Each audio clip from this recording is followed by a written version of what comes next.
অন্ধকারাচ্ছন্ন রাত্রি যদি এসে থাকে তাহলে আলোকিত প্রকাশ নিয়ে সূর্যও অবশ্যই আসে। রোগ যদি এসে থাকে তাহলে তার ওষুধও অবশ্যই আসে। সমস্যা যদি আসে তাহলে সেই সমস্যার সমাধানও নিজে থেকেই আমাদের কাছে চলেই আসে। এই সংসার, এই জীবনের শুধুমাত্র একটাই নিয়ম আছে, আর তা হলো এটাই, এই সংসার হলো একটা চক্রের মতো। এতে শাশ্বত বলে কিছু নেই, নিত্য বলে কিছু নেই, আর যা কিছুই রয়েছে সব বদলাতে চলেছে। যদি আপনার জীবনে দুঃখ থাকে, সমস্যা থাকে, যদি আপনি বিপদ দ্বারা আচ্ছন্ন, তাহলে মনে রাখবেন সবকিছু বদলে যেতে চলেছে। দুঃখের সময় কাঁদবেন না, মনকে আরো দুঃখী করে তুলবেন না, কারণ এখানে যা কিছুই এসেছে তা যাওয়ার জন্যই এসেছে। তাহলে এত চিন্তা কিসের? আনন্দ সহকারে জীবন যাপন করুন, আর আমার সাথে ভালোবেসে বলুন রাধা রাধা। যদি কোনো সিংহ বানরের মতো গাছে চড়তে চেষ্টা করে তাহলে কি হবে? একটা মাছ যদি মাটিতে হাঁটতে চেষ্টা করে তাহলে কি হবে? তারা বিফলই হবে। কিন্তু এরকম কেন হয়?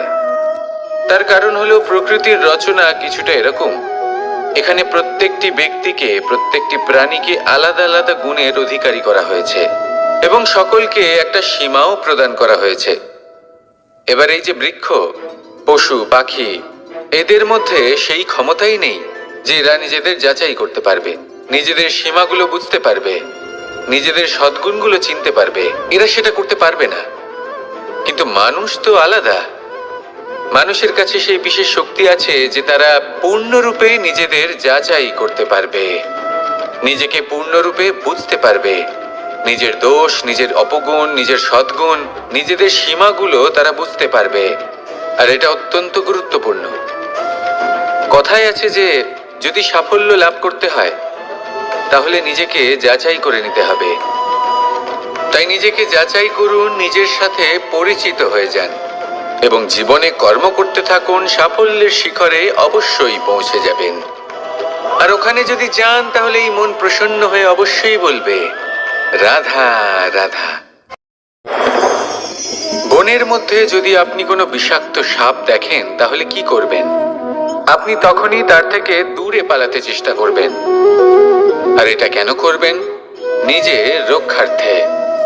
এই কথা আমি নয় মেনে নিলাম, কিন্তু নিজের জীবনে এটা করেন না কেন? আপনি যেখানেই যান, যে স্থানেই যান না কেন, প্রত্যেক সময়, প্রত্যেক মুহূর্তে এমন বিষাক্ত সাপ আপনি অবশ্যই খুঁজে পাবেন। আর সেই সাপ নয় যাদের আপনি বনে খুঁজে পাবেন, এরা হলো সেই সাপ যা আপনাকে পাপ করতে বাধ্য করবে।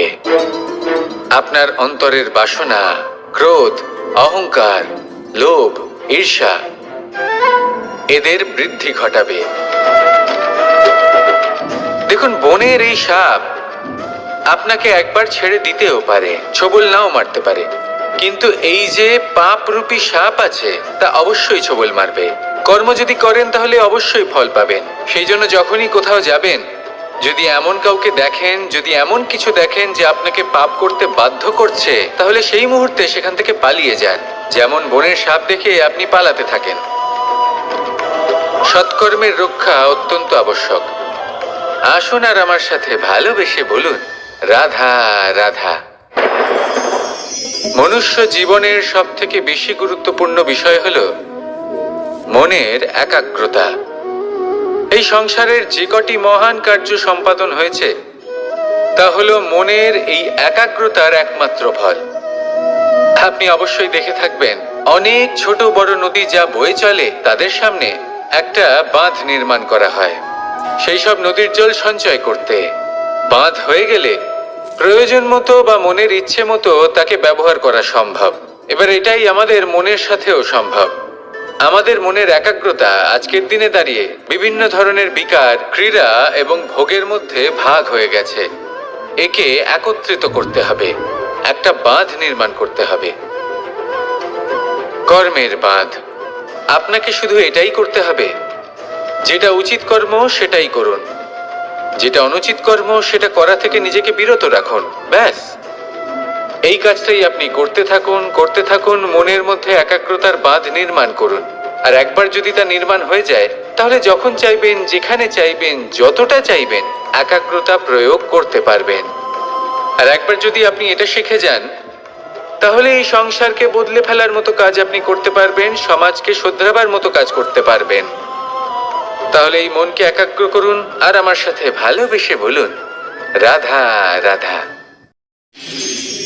আমরা সবাই ফল খাই, কিন্তু আমাদের সেই ফলই প্রিয় হয় যে পরিপক্ক হয়ে ওঠে, যেটা নম্র হয়, আর যে ফল অনেক বেশি মিষ্টি আর সুস্বাদু হয়ে থাকে, যাদের রঙে বাহার দেখা যায়।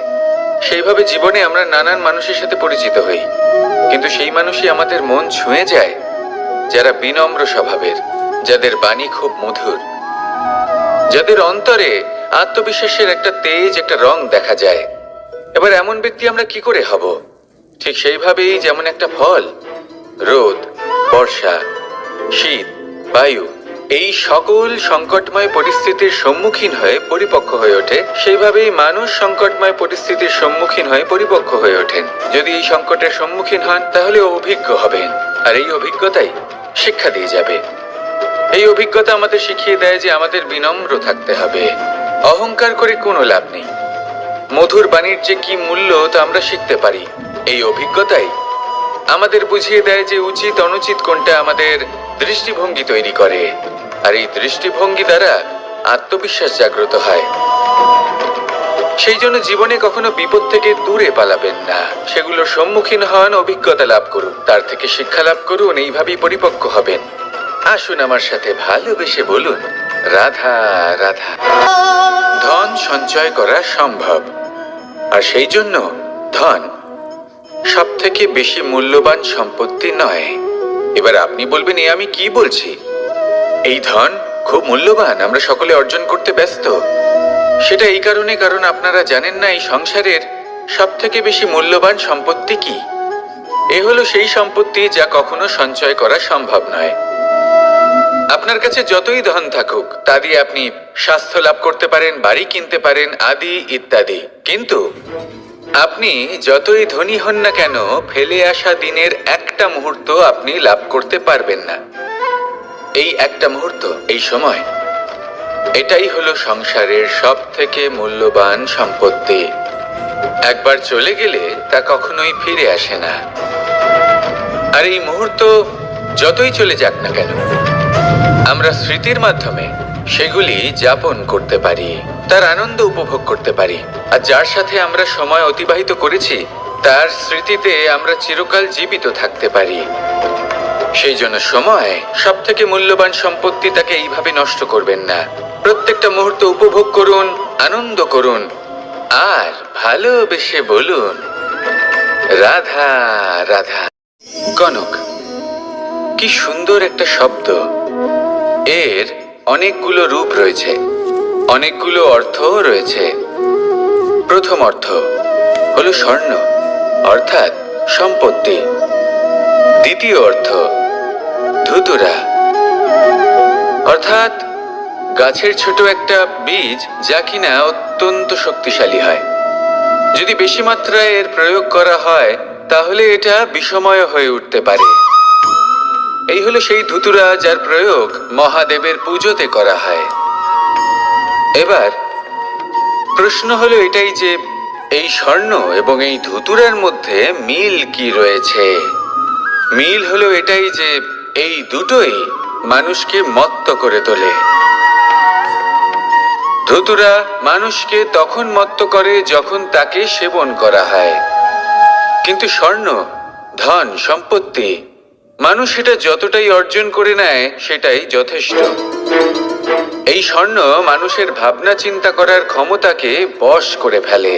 মানুষ সম্পত্তির লোভে মত্ত হয়ে ওঠে, কারণ যে যত চমৎকারী, যতটা অমূল্য হয়, তাকে সামলানো কিন্তু ততটাই কঠিন, তাই না? তাই মনে রাখবেন, ধন, স্বর্ণ, সম্পত্তি এগুলো ধুতুরার থেকেও অনেক বেশি বিষাক্ত হতে পারে। তাই এর ওপর আত্মসংযমের একটা কবচ পরিয়ে রাখবেন। এবং বিবেকের শক্তির সাথে এগুলো প্রয়োগ করুন, তবেই কল্যাণ হবে। আসুন আমার সাথে ভালোবেসে বলুন, রাধা রাধা। মানুষের জীবনে তিনটি গুণ অত্যন্ত প্রয়োজনীয়: শ্রদ্ধা, বিনম্রতা, যোগ্যতা।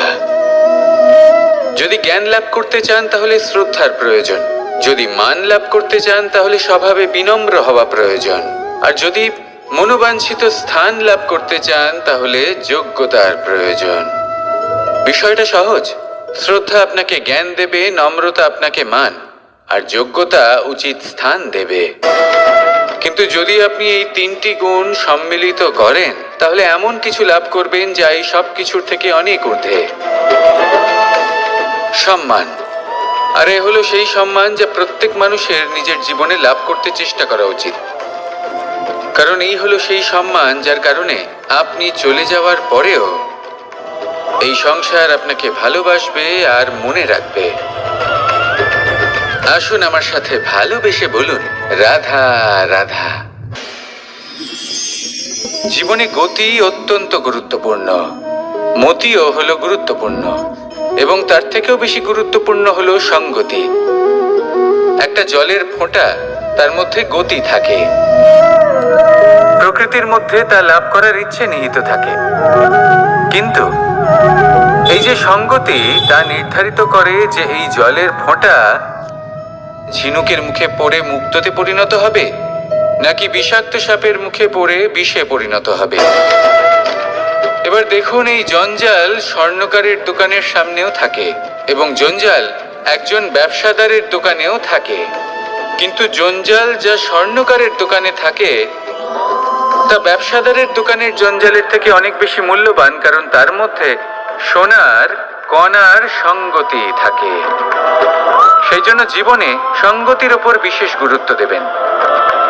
যেমন সঙ্গতি তেমনই আপনি হবেন। আসুন আমার সাথে ভালোবেসে বলুন, রাধা রাধা। প্রত্যেক প্রাণী ভালোভাবে জীবন যাপন করতে চান, এটা তাদের স্বভাবে আছে এবং ভাবাটা অনুচিত নয়। কিন্তু একটা ভালো জীবনের গুরুত্বপূর্ণ অংশ কোনটা? বসবাসের স্থান। সেই স্থান যেখানে আমরা জীবন অতিবাহিত করি। এবার মানুষ ভাবতে পারেন যে একটা ভালো বাসস্থানের অর্থ কি? সেই স্থান যেখানে সহজে জল পাওয়া যায়, যেখানে শুদ্ধ বায়ু পাওয়া যায়, যেখানে আনাজ উৎপন্ন হয়। এটা জীবনযাপনের জন্য পর্যাপ্ত বটে, কিন্তু ভালো জীবনযাপনের জন্য আরো একটা কথা আপনাকে বুঝতে হবে। সাধু, জ্ঞানী, পণ্ডিত ব্যক্তি, এই সকল মহাপুরুষ, এনাদের যে বাসস্থান তা অত্যন্ত বিশেষ হয়।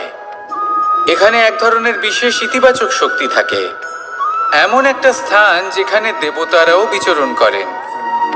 জীবন আমরা সবাই যাপন করি, কিন্তু জীবনের উদ্দেশ্য শুধুমাত্র জীবন যাপন করা নয়। জীবনের উদ্দেশ্য হলো মুক্তি লাভ করা। আর এই সকল সাধু, জ্ঞানী, পণ্ডিত ব্যক্তি, এই সকল মহাপুরুষ আপনাকে মুক্তির পথে নিয়ে যেতে পারেন, কারণ এরা হলেন সেই মহাপুরুষ যারা নিজেদের অন্তরের বিকার, অহংকার, ক্রোধ, বিদ্বেষ এই সকল দোষগুলিকে ত্যাগ করেছেন, এদের উপর বিজয় লাভ করেছেন। এমনই একজন ব্যক্তি আপনাকে মুক্তির পথে নিয়ে যেতে পারে। প্রয়োজন হলো শুধুই এনাদের চিনতে পারা, এদের কথা বুঝতে পারা এবং এদের দেখানো পথে চলা। যদি আপনি এটা করতে পারেন তাহলে এই মন প্রফুল্ল হয়ে বলবে, রাধা রাধা। আমি এখানে একা এই বনে বসে আছি, বাঁশি বাজাচ্ছি। কার জন্য? কে আছেন এখানে? কেউ নেই। আমার প্রজা, আমার রাজ্য, আমার পরিবার আমার থেকে অনেক দূরে আছেন। আমি এখানে একা এই বনে বসে এই আকাশের এই রঙের, গাছের এই সব ফলের, মাটির সুবাসের আনন্দ উপভোগ করছি। কেন? আমি হলাম দ্বারকাধীশ। এমন কি রাজকীয় বা ভৌতিক সুখ রয়েছে যা আমি ওখানে পেতে পারি না? সবকিছুই পেতে পারি, তাও এখানে বনে একা বসে আছি। কোন সুখ খুঁজে চলেছি? একা থাকার সুখ। আমরা প্রত্যেকদিন অনেক মানুষের সাথে, চিন্তাধারার সাথে, কর্মের সাথে, পরিস্থিতির সাথে, সুখ দুঃখের দ্বারা বেষ্টিত থাকি। জীবনের এই চক্রে আমরা জড়িয়ে পড়তে থাকি। যতই আমরা এই সমস্যার সমাধান করি, আমরা ততই এতে জড়িয়ে পড়ি। আমরা এতটাই জড়িয়ে পড়ি যে যখন আমরা আয়নায় নিজেদের দেখি, তখন আমরা নিজেদের চিনতেই পারি না। এমন মনে হয় যেন আমরা নিজেদের হারিয়ে ফেলেছি। সেই জন্য প্রত্যেক দিন আপনি কিছু সময় নিজের সাথে কাটান একান্তে। এটা অত্যন্ত আবশ্যক। নিজের অস্তিত্বের গভীরে গিয়ে দেখতে শিখুন, নিজেকে বুঝুন। অদ্ভুত শান্তির অনুভূতি হবে। যেমন এই বায়ু, এই বৃক্ষ, এই পুষ্প, এই নিসর্গ, এদের মতো আপনিও কখনো একলা হতে শিখুন। কখনো নিসর্গের একটা অংশ হয়ে দেখুন। এই মন প্রসন্ন হয়ে বলবে, রাধা রাধা। ওমা, এ কি? আমি কখন থেকে এখানে অপেক্ষা করছি, হাত পেতে দাঁড়িয়ে রয়েছি যাতে একটা ফল আমার হাতে এসে পড়ে এবং সেটা আমি খেতে পারি। কখন থেকে অপেক্ষা করছি, কিন্তু সেটা হচ্ছেই না। এবার আপনি বলবেন যে এসব কি বলছি, এ কি অদ্ভুত কথা বলছি। যদি ফল খেতে হয় তাহলে আমাকে বৃক্ষে চড়তে হবে, ফলের কাছে পৌঁছতে হবে, তবেই তো ফল পাবো। এবারে এটা অত্যন্ত সহজ ব্যাপার, কিন্তু এই বিষয়টা আপনি নিজের জীবনের প্রসঙ্গে ভেবে দেখুন। লক্ষ্য কোথায় আছে আপনি জানেন, সেই লক্ষ্যে পৌঁছানোর পথ কি সেটাও আপনি জানেন, সেই পথে চলার ক্ষমতাও আপনার রয়েছে, কিন্তু তাও আপনি নিজের লক্ষ্য লাভ করতে পারছেন না। কেন? কারণ আপনি অপেক্ষা করছেন যে লক্ষ্য আপনার সামনে চলে আসবে, কিন্তু তা হয় না। লক্ষ্য সে যাই হোক না কেন, ধন হোক, প্রেম হোক, কোনো সম্মান হোক বা মোক্ষ হোক, যদি আপনি তার দিকে অগ্রসর না হন তাহলে ফল প্রাপ্তি অসম্ভব ব্যাপার, তা কোনোদিনই হবে না। সেই জন্য আপনার চোখের সামনে আপনি যদি নিজের লক্ষ্যকে দেখতে পান, তাহলে উঠুন এবং সেই দিকে অগ্রসর হতে শুরু করুন। নিজের অন্তরের সকল অশুভ গুণ দূর করুন, অলসতা ত্যাগ করুন, অজ্ঞানতা ত্যাগ করে দিন এবং চলতে থাকুন। অবশ্যই মনোবাঞ্ছিত ফল লাভ করতে পারবেন। মনে রাখবেন, চলতে থাকলে তবেই লক্ষ্য প্রাপ্তি হবে। অপেক্ষার দ্বারা শুধুমাত্র মৃত্যু লাভ হবে। আসুন আমার সাথে ভালোবেসে বলুন, রাধা রাধা। আমি দ্বারকাধীশ এবং আমার সভাতে বিভিন্ন সময় বিভিন্ন ধরনের মানুষ আসেন, নিজেদের দাবি নিয়ে, নিজেদের ইচ্ছে নিয়ে। কখনো কেউ ভোজন চান, আবার কখনো কেউ ওষুধ, কখনো কেউ বস্তু চান, কেউ আবার চান বস্ত্র। কারোর জ্ঞান চাই, কারোর ধন চাই, আবার কারোর বাসস্থান। অনেক সময় আমি এই অনুরোধ, এই ইচ্ছে পূর্ণ করি না। এবার আপনি এটা ভাবতেই পারেন যে কৃষ্ণ তো তাহলে লোভী, ওর কাছে তো সবকিছুই রয়েছে, তারপরেও সে নিজের প্রজার ইচ্ছে পূর্ণ করে না, তাদের সমস্যাগুলি বুঝতে পারে না, তাদের সুখ স্বাচ্ছন্দ্য প্রদান করে না। আসল সত্য হলো এটাই যে কোনো সবল ব্যক্তি, যে কোনো গৃহস্থ ব্যক্তি যে কাজ করতে সক্ষম, তার পরিশ্রম দ্বারাই নিজের প্রয়োজনগুলি এবং ইচ্ছেগুলি পূরণ করা উচিত। এটা অত্যন্ত প্রয়োজনীয়, আর এগুলো তিনি করতে পারেন শিল্প, ব্যবসা, আচরণ অথবা জ্ঞানের ভিত্তিতে। এই পথে চলতে হবে, পরিশ্রম করতে হবে, তবেই সে কিছু অর্জন করতে পারবে। এবার এমন কোনো ব্যক্তি যার এই সব কিছুতে কোনো রুচি নেই, যে কিছুই করতে চায় না, সে কিছুই অর্জন করতে পারবে না। এবার এরকম কোনো ব্যক্তিকে যদি আমি কোনো বস্তু প্রদান করি, তাহলে কি হবে? সে পরাধীন হয়ে যাবে, আর সেটা উচিত হবে না। তাহলে কি করা উচিত? তাকে পথ দেখানো, তাকে বোঝাতে হবে যে কোন পথে চলে তুমি নিজের লক্ষ্য প্রাপ্ত করতে পারবে। শিল্প, জ্ঞান, আচরণ এবং ব্যবসা, এই পথে কিভাবে চলে সেটা শেখাতে হবে, আর আমি সেটাই করি। তার ফলে কি হয়? ব্যক্তি স্বাধীন হয়ে যায়। সংসারে সে যা চাইবে তাই প্রাপ্ত করতে পারবে, কখনো কারোর থেকে কিছু চাইবার প্রয়োজন পড়বেই না। এই কথাটা সবসময় মনে রাখবেন। যখনই দান করবেন তা ভাবনা চিন্তা করে এমন ভাবে দান করবেন যাতে সামনের ব্যক্তি স্বাধীন হতে পারেন, পরাধীন নয়। আসুন আমার সাথে ভালোবেসে বলুন, রাধা রাধা করতে শিখুন। পাণ্ডবরা বন থেকে এসেছিলেন। ওনাদের কাছে না কোনো ধন ছিল, না কোনো সম্পদ, না বিদ্যা। নিজের পরিশ্রমের দ্বারা ওনারা বিদ্যা অর্জন করেছিলেন, আর তার দ্বারাই সম্পদ অর্জন করলেন আর ধনও অর্জন করলেন। এই পাণ্ডব ছিলেন অত্যন্ত কুশল এবং শক্তিশালী। যুধিষ্ঠির নিজের পরিশ্রম দ্বারা এমন জ্ঞান অর্জন করেছিলেন যে এই সংসার ওনাকে ধর্মরাজ যুধিষ্ঠির অভিহিত করেছিল। দেখতে গেলে পাণ্ডবদের কাছে সবকিছুই ছিল, কিন্তু যখন বিষয় এলো আরো ধন লাভ করার, তখন যুধিষ্ঠির, যিনি পাণ্ডবদের মধ্যে জ্যেষ্ঠ, তিনি সকল পাণ্ডবদের সাথে দ্যুতক্রীড়ায় অংশগ্রহণ করে ফেললেন। এর ফলে না শুধু ধনলক্ষ্মী, ধর্মলক্ষ্মী, বিবেক লক্ষ্মীকেও হারালেন, আর শুধু তাই নয়, নিজের গৃহলক্ষ্মী দ্রৌপদীকেও হারিয়ে ফেললেন। এর কারণ কি? ভুলে গেলেন খুব সহজ একটা কথা। এই সংসারে সম্মান এবং সাফল্য দুটোই পরিশ্রমের দ্বারা লাভ করতে হয়, কিন্তু দ্যুতক্রীড়ার এই খেলা আমাদের ভাগ্যের উপর নির্ভরশীল। এই সংসারে দুটি পথ রয়েছে। একটা পথ যেখানে কর্ম এবং পরিশ্রমের দ্বারা আপনি নিজের পথ নিজেই রচনা করতে পারবেন, আর দ্বিতীয় পথ হলো যেখানে এই ভাগ্য এক মুহূর্তে আপনাকে শিখরেও পৌঁছে দিতে পারে, আবার ধূলিসাৎ করে দিতে পারে। আপনি কোন পথ বাছবেন সেই চয়ন আপনারই। আসুন আর আমার সাথে ভালোবেসে বলুন, রাধা রাধা। কোনো এক সময়ের ঘটনা এটা। মা এবং বাবা হাটে গিয়েছিলেন, তখন আমি আর দাদা গিয়েছিলাম গরু চড়াতে। আমরা বাড়ি ফিরে এলাম, আর মা সেই সময় একটা কাজ করতেন। যখনই হাটে যেতেন দরজা তালা বন্ধ করে যেতেন। উনি খুব ভালো করে জানতেন যে যদি ওনার এই মাখন চোর সঠিক সময়ে পৌঁছে যায় তাহলে এক ফোঁটাও মাখন ওনার অবশিষ্ট থাকবে না। এবার ঘটনা কিছুটা এরকম হলো যে মা আর বাবা মাঝে মাঝে হাটে যেতেন, তাই মাঝে মাঝেই দরজা তালা বন্ধ করতে হতো।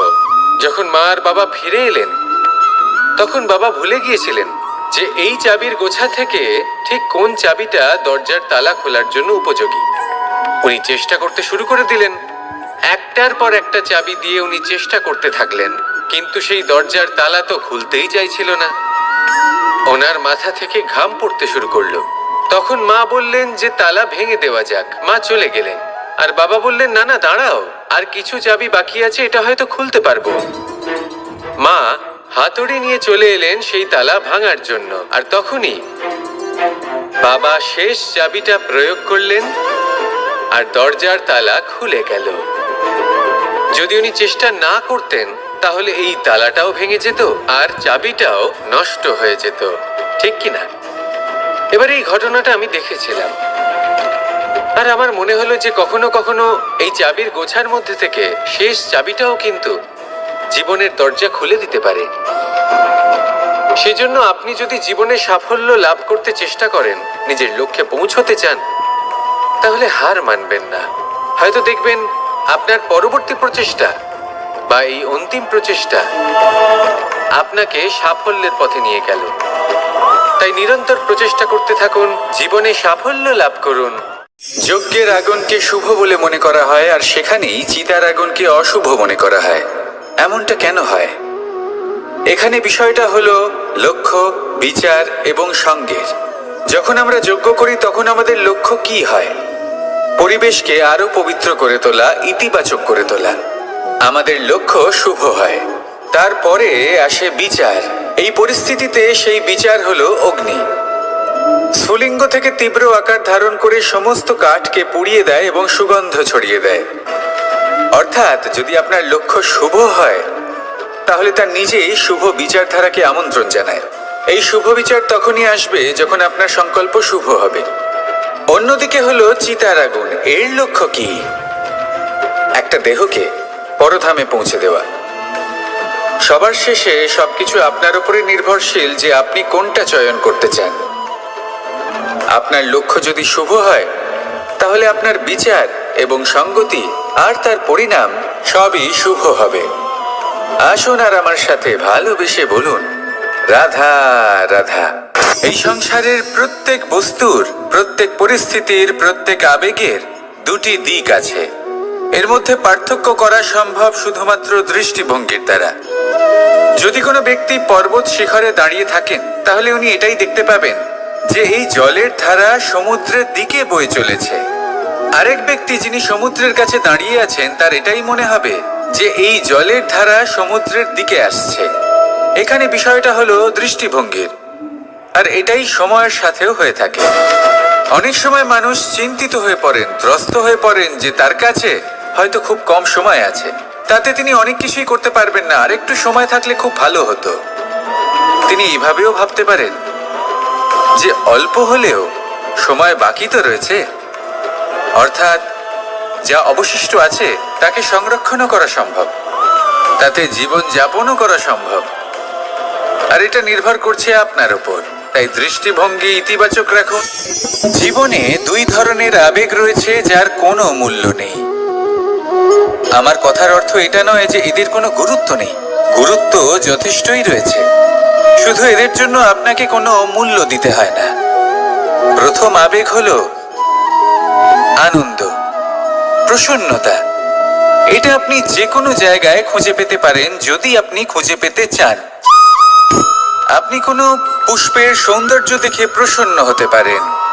বায়ুর কারণে যখন একটি বৃক্ষ শিহরিত হয় সেটা দেখে আপনি প্রসন্ন হতে পারেন। একটা ছোট্ট শিশুর কলরব শুনেও আপনি প্রসন্ন হতে পারেন। একটা ক্রন্দনরত বালককে হাসিয়ে আপনি প্রসন্ন হতে পারেন। সবকিছু আপনার উপর নির্ভরশীল। সেখানে আরেকটি আবেগ হলো দুশ্চিন্তা। মানুষ বড়ই দুশ্চিন্তা করতে থাকে। আজ আমি এই কাজ করেছি, সেই বিষয়ে চিন্তা। আজ আমি এই কাজ করতে পারিনি, সেই বিষয়ে চিন্তা। কাল আমাকে এই কাজ করতে হবে, সেই নিয়ে চিন্তা। আমি কি সেই কাজটা করতে পারবো, সেই বিষয়েও দুশ্চিন্তা। চিন্তা সর্বত্র রয়েছে, যার জন্য মূল্য দিতে হয় না। যত চান আপনি একত্রিত করতে পারেন। একটা গুরুত্বপূর্ণ কথা মনে রাখবেন, প্রসন্নতা জীবনের একটা নতুন সূত্রপাত। সেখানে দুশ্চিন্তা হলো জীবনের চিতার সমান। এবার এই দুটি আবেগ হলো মূল্যহীন, দুটোই আপনার সামনে আছে। কোনটা চয়ন করবেন আপনি, দুশ্চিন্তা নাকি প্রসন্নতা? সিদ্ধান্ত আপনারই। আসুন আর আমার সাথে ভালোবেসে বলুন, রাধা রাধা। ধন, সম্পত্তি, এগুলো আসলে কি? এগুলো শুধু সেই মূল্য যার দ্বারা আমরা কোনো কিছু অর্জন করতে পারি। এবার এই ধনের দ্বারা এই সংসারে অনেক কিছু লাভ করা সম্ভব, কিন্তু সেই সব কিছুই শুধুমাত্র ভৌতিক বস্তুই হবে, ভৌতিক সামগ্রী, ভৌতিক সুবিধা। অর্থাৎ আপনার কাছে যতই ধন থাকুক তা আপনাকে শান্তির ঘুম এনে দিতে পারবে না, আপনাকে জীবনের বাস্তব সুখের অনুভূতি লাভ করাতে পারবে না, কারণ এগুলো ভৌতিক ধন। এই ভৌতিক বস্তুই অর্জন করাতে সক্ষম। বাস্তবিক ধন কি? যদি এই প্রশ্ন আপনার মনে আসে তাহলে তার উত্তর আমি আপনাকে দেব একটা উদাহরণের মাধ্যমে। কখনো আপনি শুনে থাকবেন যে একজন পিতা আজীবন অনিষ্ট করেন, অনর্থ করেন, খারাপ কাজ করেন শুধু ধন অর্জনের জন্য। তিনি ভাবেন যে আমি ধন অর্জন করব আর নিজের সন্তানকে একটা উজ্জ্বল ভবিষ্যৎ প্রদান করব, একটা সুখ স্বাচ্ছন্দ্যময় জীবন দান করব। এবার সন্তান যখন জন্ম লাভ করে তখন সে ভাগ্যের জোরে সেই ধন ভোগ করে। যেরকম সে পায় সেরকমই তার ব্যবহার সে করে। কখনো আপনি এটাও দেখে থাকবেন যে সেই সন্তান সমস্ত ধন নষ্ট করে ফেলে, আর সেই পিতা যিনি সমস্ত ধন সঞ্চয় করেছেন, যিনি সেই ধনের প্রভু, আজ সেই ধনের প্রহরী হয়ে রয়েছেন। এবার এরকম কেন হয়? এরকম তখনই হয় যখন সেই পিতা বুঝতেই পারেন না যে তার জীবনের আসল ধন কি। সেই আসল ধন তার সন্তানকে সে দিতেই পারে না। যদি পিতা তার সন্তানকে কর্মের জ্ঞান দিতে পারেন, উচিত কোনটা অনুচিত কোনটা সেই শিক্ষা দিতে পারেন, সংস্কারের প্রকৃত শিক্ষা দিতে পারেন, তবে সেটা ধনের থেকে অনেক বেশি গুরুত্বপূর্ণ। এটাই হলো জীবনের বাস্তব ধন। আপনি সেই কথা তো অবশ্যই শুনে থাকবেন কুসন্তান হলে ধন সঞ্চয় করে কি হবে, সুসন্তান হলে ধন সঞ্চয় করে কি হবে? সন্তান যদি কুপুত্র হয় তাহলে সব নষ্ট করে ফেলবে, আর সন্তান যদি সুপুত্র হয় তাহলে ধন থাকুক না থাকুক সে নিজেই কর্মের পথে অগ্রসর হয়ে ধন অর্জন করবে আর নিজের জন্য এক উজ্জ্বল ভবিষ্যৎ গড়ে তুলবে। তাই সন্তানকে সম্পদ দেওয়ার আগে কর্মের জ্ঞান দান করুন, সুশিক্ষা দিন, কারণ এটাই হলো জীবনের প্রকৃত ধন। আসুন আর আমার সাথে ভালোবেসে বলুন, রাধা রাধা। একবার একটা শেয়াল বনে বিচরণ করছিল। ও একটা ছোট্ট শাবক দেখতে পেল। ও ভাবলো, আজ একেই আমি খাবার হিসেবে গ্রহণ করব। আশেপাশে দেখলো কেউ দেখছে না তো, কেউ ছিল না, আর সেই শাবকের উপর আক্রমণ করলো, যা হলো একটা ঘোর অপরাধ। বনের নিয়ম অনুসারে আপনি কখনোই শাবকের উপর আক্রমণ করতে পারেন না। তারপর এই খবরটা যখন রাজা সিংহ জানতে পারলেন, সভার আয়োজন করলেন। কিন্তু সেখানে শেয়াল বলল, আমি তো এরকম কিছু করিনি। কিন্তু যদি আপনি এরকম বলেন, কোনো প্রমাণ দিন, এর কোনো সাক্ষী আছে? তখন রাজা সিংহ পেঁচাকে ডেকে পাঠালেন, যে সেই মুহূর্তে বৃক্ষের শাখার ওপর বসেছিল। সে সব কিছু দেখেছিল। পেঁচা সব সত্যি কথা বলল, আর শেয়ালকে মৃত্যুদণ্ড দেয়া হলো। এবার এই কাহিনী আমি আপনাকে কেন শোনালাম? কারণ মানুষও কখনো কখনো এরকম কর্ম করেন যা শিয়াল করেছে। এটা ভাবেন কেউ দেখছে না, যখন আমি অনুচিত কর্ম করতেই পারি। কিন্তু না, আপনি যাই করুন না কেন, কেউ না কেউ অবশ্যই তা দেখছে। কোনো ব্যক্তি না হলেও কোনো প্রাণী, না হলে কোনো যক্ষ বা দেব বা প্রেত। যদি এনারা কেউ না দেখেন, তাহলে ধরিত্রী মাতা দেখেন, যেখানে দাঁড়িয়ে আপনি সেই কর্ম করছেন, তাই না? তাই একটা কথা সবসময় মনে রাখবেন, কে দেখছেন কে দেখছেন না সেই বিষয়ে ভাবা ছেড়ে দিন। এটা খুব সহজ কথা। আপনি যদি উচিত কর্ম করেন, উচিত ফল পাবেন। যদি অনুচিত কর্ম করেন, তাহলে আপনি অনুচিত ফল অবশ্যই পাবেন। সেই জন্য উচিত পথে চলতে থাকুন, উচিত কর্ম করতে থাকুন, আর আমার সাথে ভালোবেসে বলুন, রাধা রাধা। আমরা সবাই জীবনে নিজের জন্য সবচেয়ে ভালোটাই চাই, সবচেয়ে ভালো সুবিধে পেতে চাই, সবচেয়ে বেশি সম্মান পেতে চাই। কিন্তু সবার পক্ষে এই সব পাওয়া কি সম্ভব? হ্যাঁ, নিশ্চয়ই। শুধু একমাত্র বাধা সময়। আমাদের জীবনের কোনো স্থায়িত্ব নেই। তাই যদি সময়ের সদ্ব্যবহার করেন, তাহলে একটু সুবিধে হতে পারে। এবারে দেখুন, যাদের সবসময় স্বপ্ন দেখতে ভালো লাগে, তার জন্য রাত্রি কম পড়ে যায়। আর যারা স্বপ্ন পূরণ করতে চান, তাদের জন্য দিন কম পড়ে যায়। যারা সম্মান পেতে চান, তাদের জন্য সব সময় পরোপকার কম পড়ে যায়। আর যারা জ্ঞান অর্জন করতে চান, তাদের জন্য মনোসংযোগ। জীবনে যদি নিজের লক্ষ্যে পৌঁছতে চান, তবে সময়ের বিভাজন আপনাকে ঠিক করতেই হবে। মনে রাখবেন,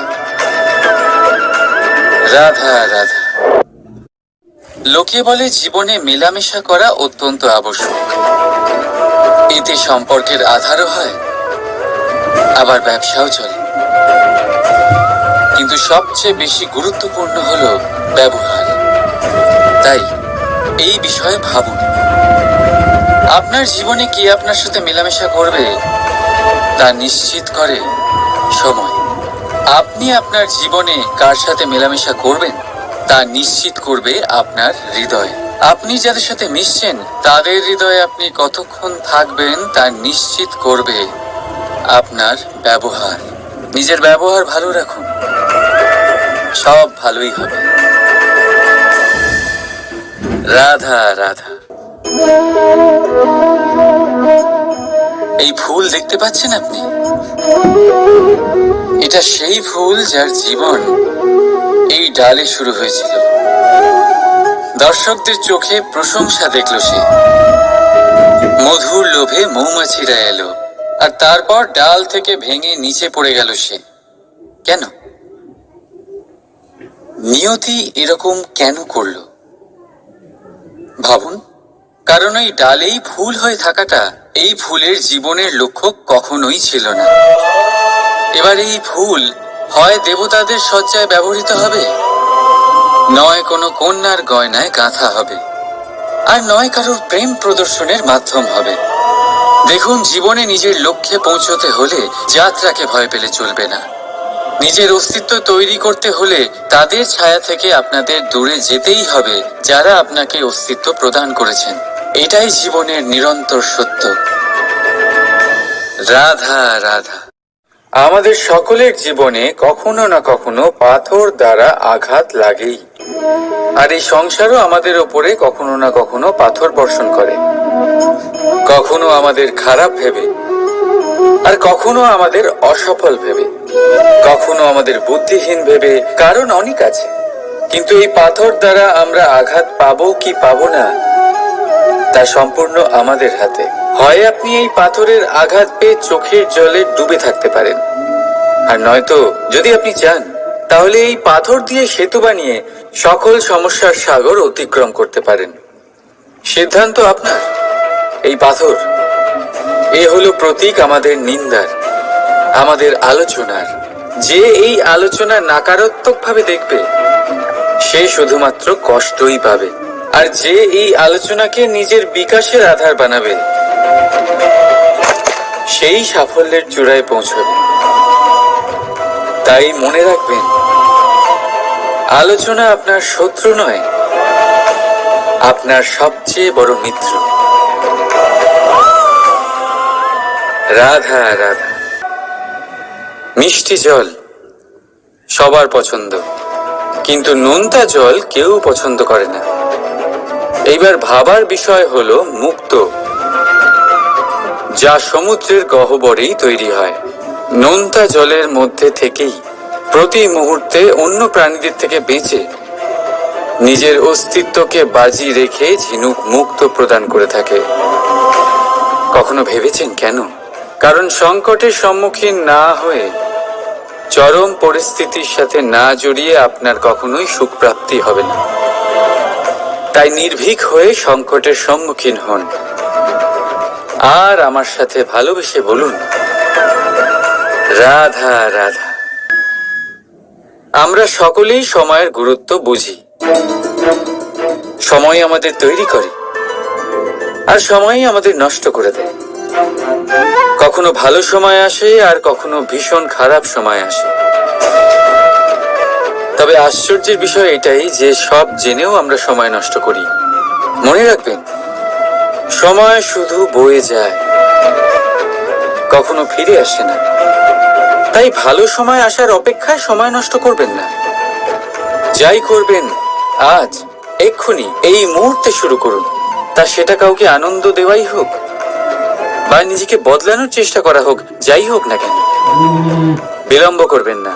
কারণ সময় শুধুমাত্র তাকেই সঙ্গ দেয় যে সর্বদা সময়কে সম্মান করে। রাধা রাধা। কথায় আছে, সবকিছু সীমা থাকে। মুশকিলের, কষ্টের, সংকটের, অন্ধকারের, যার কোনো সীমা নেই তা হলো কেবলমাত্র কঠোর পরিশ্রমের। আপনি নিশ্চয়ই দেখেছেন, রাত্রি যতই অন্ধকারময় হোক, তারারা পরিশ্রম করে তার সাথে লড়তে থাকে, আর অবশেষে সকাল হয়েই যায়। ঝড়ে পাখিদের বাসা ছিন্ন বিচ্ছিন্ন হয়ে যায়, কিন্তু পাখিরা নিজের পরিশ্রম দ্বারা তা আবার বানিয়ে নেয়। কারণ যা সীমিত তাকে অসীমের কাছে হারতে হয়, আর পরিশ্রম অসীম। রাধা রাধা। প্রবাহিত নদী কত সুন্দর হয়, বলিষ্ঠ হয়। যেদিক দিয়ে বয়ে যায় সেখানে এক নতুন জীবন প্রদান করে, ধরণীকে উর্বর করে, আকাল দূরে রাখে। আর হয়তো এই জন্যই নদীকে মায়ের মতো পুজো করা হয়। কিন্তু আপনি কি কখনো ভেবে দেখেছেন যে নদীর জন্ম কি করে হয়? এ কি শুরু থেকেই এমন বিশাল আর খরস্রোতা হয়? না, বৃষ্টির ছোট ছোট ফোঁটা একসাথে সম্মিলিত হয়ে এক সূক্ষ্ম ধারা তৈরি করে, আর সেই ধারাগুলি পর্বতের বরফ কেটে তাদেরকে গলিয়ে জলপ্রপাত হয়ে ঝরে পড়ে পাথরের সাথে ধাক্কা খেয়ে তারপরেই সে নদী হয়ে ওঠে। ঠিক সেইভাবেই এত সহজে কেউ মহান হয়ে ওঠে না। ছোট ছোট চেষ্টা মিলে এক বিশাল ব্যক্তিত্ব তৈরি করে। তাই জীবনে সর্বদাই চেষ্টা করতে থাকুন। অস্তিত্ব নিজে থেকেই প্রকাশ পাবে। রাধা রাধা। কখনো কখনো আমরা নিজের মা বাবার ওপর কতটা রেগে যাই, মনে করি ওনাদের মন আমাদের দিকেই নেই। আমরা ভাবি ওনাদের কাছে আমাদের কোনো অস্তিত্বই নেই, আর তাই আমরা রেগে যাই। কিন্তু আপনি কি কখনো এমন অনুভব করেছেন যে আমাদের চোখ দিয়ে আমরা আমাদের নাক কখনো দেখতেই পাই না, কারণ তা চোখের ভীষণই কাছে থাকে, দুই চোখের মাঝখানে। কিন্তু যখন কেউ মুখে আঘাত করে, হাত সর্বপ্রথম নাককেই সুরক্ষিত করার চেষ্টা করে। মাতা পিতাও অনেকটা এরকমই হয়। আপনার ভালোর জন্য, আপনার সুরক্ষার জন্য তারা সবসময় তৈরি। তাই তাদের প্রেমকে কখনো সন্দেহ করবেন না। আবশ্যক নয় তাদের প্রেম আপনি সবসময় স্পষ্টভাবে দেখতে পাবেন, কারণ এই এক এমন প্রেম যা সর্বদাই আপনার সাথে ঢাল হয়ে আপনার রক্ষা করতে থাকবে। রাধা রাধা। বাবুল গাছ কত বিশাল আকার হয়, পিপুল গাছও বিশাল আকার হয়। কিন্তু আপনি কি কখনো ভেবে দেখেছেন যে কেন বাবুল গাছ কেটে তা ব্যবহার করা হয়, আর কেনই বা পিপুল গাছকে পুজো করা হয়? এই জন্যই, কারণ পিপুল গাছ তার নিচে বসে থাকা পথিককে ছায়া প্রদান করে, নিজের ডালে অসংখ্য পাখিদের আশ্রয় দিয়ে থাকে, কাউকে কাঁটা ফুটিয়ে দূরে সরায় না, বরং তাকে শীতল ছায়া দিয়ে তার ক্লান্তি দূর করে। এই সংসারে যদি আপনি সম্মান পেতে চান, তবে পিপুল গাছের মতোই হতে হবে। কিছু দিতে শিখুন, আনন্দ, সুখ, শীতলতা দান করতে শিখুন। আর কাঁটার মতন কাউকে কখনো কষ্ট দেবেন না। সম্মান স্বয়ং হেঁটে আপনার কাছে আসবে। আর মন প্রসন্ন হয়ে বলবে, রাধা রাধা।